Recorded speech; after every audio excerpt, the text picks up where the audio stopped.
here is some encouragement for anyone who feels like giving up or just have been having a rough week. I think that some of us right now are in a season of transition. I mean, the world is in general, but specifically in your life, it's possible that you're in a season of transition. And I went to a vision casting event with my husband back at the end of last year. And it was one of the speakers gave a very simple yet profound exercise. You get out something to write with or take notes with, and then you ask yourself a series, just two questions. What would the most resilient version of me do in this situation? What would the most resilient version of me do in this situation? You sit with it, you imagine it, use your imagination. We use our imaginations for so many things, so many of the unproductive wrong things amidst our day. This is one way to use it productively. The next question is from that frame of the most resilient version of yourself. Then you ask yourself, when things don't go my way, because at some point they will, trials and tribulations are part of life. Jesus said it himself. He did not even walk through life avoiding suffering, having lived a perfect life. We walking through life imperfect, how do we think we're not going to go through the same things? So when something happens that does not go your way, ask yourself from that frame as the most resilient version of yourself, how are you going to handle it? How will you respond? If asking these two questions for you, for your family and your marriage and how you're parenting, this will frame and actually answer a lot of questions for you in a moment, especially if you do it before the challenge arrives, right? So this is, like I said, encouragement just to kind of get us thinking about what we're going to do differently to reframe maybe a feeling of defeat or disappointment. How can we reframe this to actually serve us and to actually see it from heaven's perspective? You know, there are plenty of examples in childbirth that I think apply to how life goes, but this major part, I think most people can relate to if you have kids. Let's say, for instance, the first time, especially your first kid, you're in labor, there's something called transition. You probably know what I'm talking about, whether you're a man or a woman. You either witnessed someone go through transition or you went through it. And it's typically the time where mentally, emotionally, the woman, the mother, is the most worn out. That's when language, defeating language, can start to pop in. You know, like, I can't do this anymore. This is too hard. For me, it was the question of, I don't know how much longer I can do this. For my first child, I remember that just because of the tired, just as I was tired. And leading up to transition, there is increasing in intensity, but increasing in frequency, contractions or surges, whatever you want to call them. And then you get to the point of transition where the head is finally going to reach this point of full dilation. And then very soon after that is literally the breakthrough. It's the breakthrough. For a lot of time, for a lot of people, that's when they literally break the waters. And there's a flood of waters coming through before this baby is then pushed out. And that is literally a picture of how things go in life.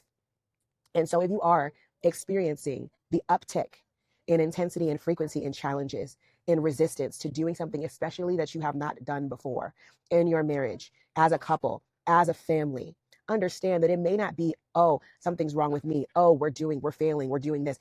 It could just be that you're in transition. Take that before the Lord. The word transition. Lord, is that where I am? Is that the season that you're calling me to discern so that I don't give up and start speaking death over a thing and speaking failure over a thing that is not failure? It's just simply part of the transition, the birthing process of something new. And the one thing that I want to at least kind of leave us with, I thought was another healthy reminder from scripture. Obviously, there's always healthy reminders in there. In Genesis, after the fall of Adam and Eve, they don't listen, they eat the fruit they weren't supposed to eat of. God comes asking, where are my people? They all give explanations.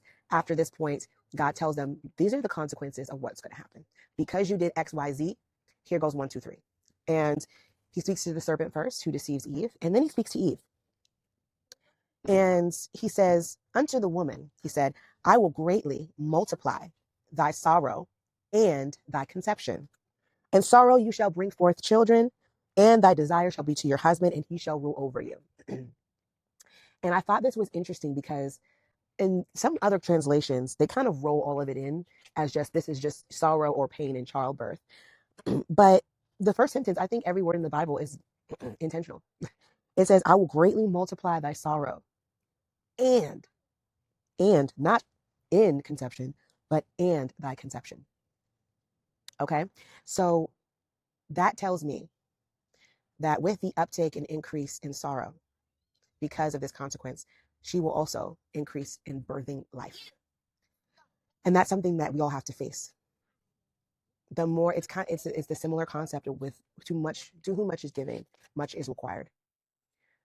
Because you've been given a destiny, because you've been given a responsibility, a blessing, there is much required of you.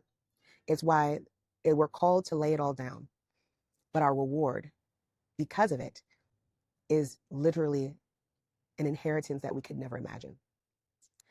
And the same format is said into Adam. It says, because thou hast hearkened unto the voice of thy wife, and hast eaten of the tree, of which I commanded thee, saying, thou shalt not eat of it. Cursed is the ground for thy sake. Right? In sorrow you shall eat of it all the days of your life. So it goes on to get more specific, but you see the same pattern. You're going to eat and you're going to multiply fruit in the ground. You're going to do it, but there will be sorrow. So we see a similar setup. There's going to be a challenge to being able to bring forth the fruit. But the promise is, the expectation is you will bring forth fruit. And we see this in the example of Jesus, who was the most fruitful man to ever walk the face of the earth. Hopefully this was somewhat encouraging. Don't give up, okay? Don't give up. Take it to the Lord. Ask him, am I in transition? Because if you are, you're maybe just shy of the breakthrough and the birthing of the miraculous story that he's birthing in you. You got this. With him, all things are possible.